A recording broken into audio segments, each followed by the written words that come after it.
రాయలసీమ రోషంతో, పల్నాడు పౌరుషంతో, కోస్తా కసితో, ఉత్తరాంధ్ర ఉప్పెనల పోరాటాల పురిటిగడ్డ తెలంగాణ నుండి ఉప్పెనలా ఎగసిపడుతూ ఇక్కడికి విచ్చేసిన నా అన్నదమ్ములకు, అక్క చెల్లెలకు, నా బీసీ కుటుంబ సభ్యులకు ప్రతి ఒక్కరికి పేరు పేరున హృదయపూర్వకంగా నమస్కారాలు తెలియజేస్తున్నాను.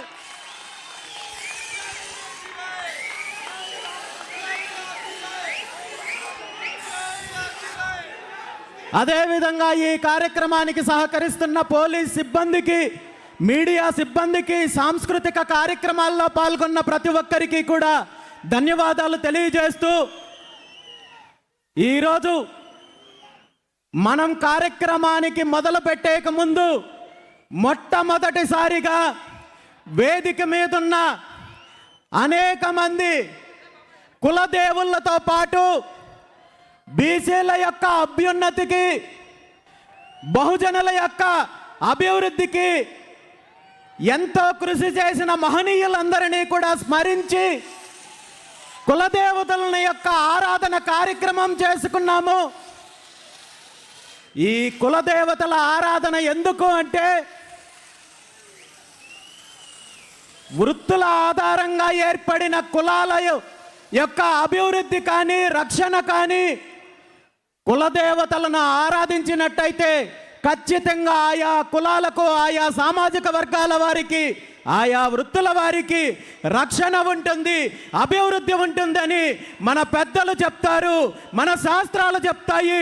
అదే వాస్తవం కాబట్టి మన తెలుగు రాష్ట్రాలతో పాటు భారతదేశం మొత్తం మీద ఉన్న బహుజనులందరికీ ఆ కులదేవతల ఆశీర్వాదం ఉండాలని, భవిష్యత్తులో మన హక్కుల కోసం, మన అధికారం కోసం, మన ఆత్మగౌరవం కోసం చేసే పోరాటానికి దేవుళ్ళందరి ఆశీర్వాదం మనకు ఉండాలని మనస్ఫూర్తిగా మీ అందరి తరపున ఈ సందర్భంగా ప్రార్థిస్తున్నాను. అదేవిధంగా మీరందరూ చూశారు, ఎంత చారిత్రాత్మకమైన ఒక సన్నివేశము, ఒక కార్యక్రమము ఇదే వేదిక మీదుగా చేయడం జరిగింది. అదే శ్రీకృష్ణ జాంబవతుల కళ్యాణోత్సవము. మనందరికీ తెలుసు, శ్రీకృష్ణుడు అంటే సాక్షాత్తు ఆ నారాయణుడు. భవిష్యత్తు తరాలకు, భవిష్యత్తు యుగాలకు భగవద్గీతను అందించిన దేవదేవుడు మాత్రమే కాదు, ఆనాటి దోపర యుగంలోనే భవిష్యత్తులో కులాల మధ్య చిచ్చులు రేపడతారు, కుట్రలు పన్నుతారు, కుతంత్రాలు పన్నే స్వార్థపరులు కలియుగంలో రాజకీయాల రూపంలో, రాజకీయ నాయకుల రూపంలో వస్తారని తెలిసి ఆనాడే శ్రీకృష్ణుడు మొట్టమొదటిసారిగా కులాంతర వివాహాలకు నాంది పలికి ఒక సామాజిక చైతన్యానికి పిలుపునిచ్చారనే విషయాన్ని మనందరికీ తెలియజేయాలనే ఉద్దేశంతో ఈరోజు ఈ వేదిక సాక్షిగా శ్రీకృష్ణ జాంబవతుల కళ్యాణోత్సవము నిర్వహించామనే విషయాన్ని ఈ సందర్భంగా తెలియజేస్తూ, ఆ స్వామి అమ్మవార్ల ఆశీస్సులు అందరికీ ఉండాలి. ఈ రాష్ట్రానికి, తెలుగు రాష్ట్రాలకు, దేశానికి మంచి జరగాలి. మన సమాజంలో ఉన్న కుట్రలను ఛేదించి భవిష్యత్తులో అందరూ కూడా ఒక అభివృద్ధి దిశగా వెళ్ళాలని చెప్పి ఈ సందర్భంగా స్వామి అమ్మవారులను ప్రార్థించడంతో పాటు మీ అందరి సమక్షంలో ఈరోజు నేను ఒక్క మాట ఇస్తున్నాను.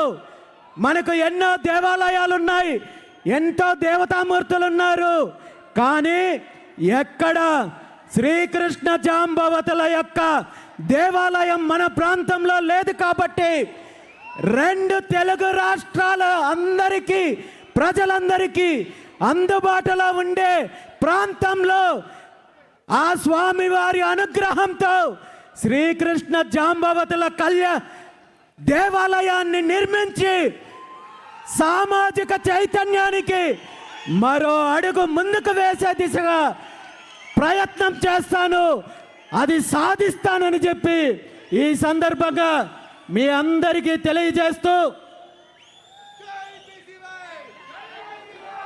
దాంతోపాటు ఈరోజు మీ అందరికీ తెలుసు బీసీ సింహగర్జన.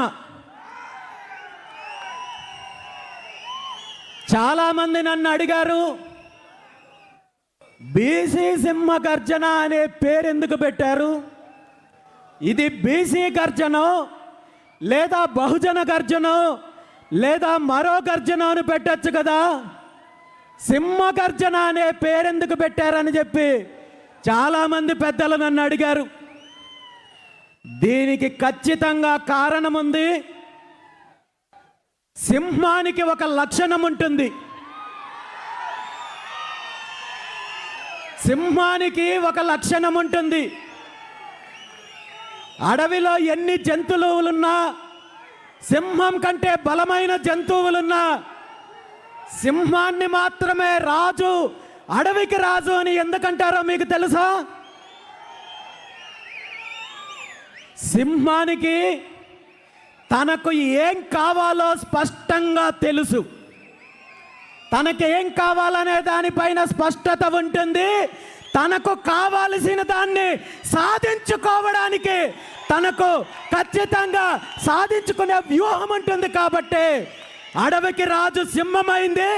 ఈరోజు బీసీల యొక్క డిమాండ్లను నెరవేర్చుకోవడానికి, బీసీ ఉద్యమానికి నాంది పలకడానికి బీసీ సింహగర్జన పేరుతో ఈరోజు ఈ కార్యక్రమాన్ని నిర్వహిస్తున్నామని చెప్పి ఈ సందర్భంగా మీ అందరికీ తెలియజేస్తున్నాను.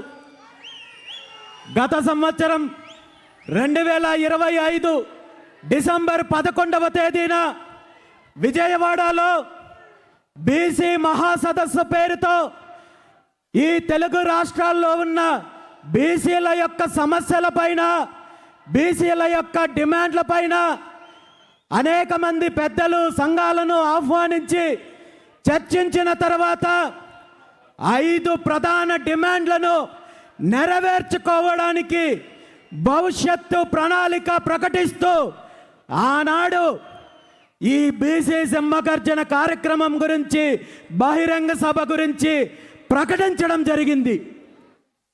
ఈ కార్యక్రమాన్ని ప్రకటించిన రోజు నుండి ఈ రోజు వరకు ఈ రాష్ట్రంలో ఉన్న అధికార పార్టీ కావచ్చు, బీసీ వ్యతిరేక శక్తులు కావచ్చు, బహుజనుల వ్యతిరేక శక్తులు కావచ్చు, పరిపాలన పక్కన పెట్టి, వాళ్ళ వ్యాపకాలు పక్కన పెట్టి పూర్తిగా బీసీ సింహగర్జన కార్యక్రమాన్ని ఏ విధంగా అడ్డుకోవాలి, ఏ విధంగా తప్పుదారి పట్టించాలి, ఏ విధంగా నిర్వీర్యం చేయాలి, ఏ విధంగా తప్పుడు ప్రచారం చేయాలి, ఏ విధంగా తప్పుడు కథనాలతో ప్రజల్లో అయోమయం గురి చేయాలని చెప్పి ఈ 2 నెలల కాలంలో వీళ్ళందరూ చెయ్యని ప్రయత్నం లేదు.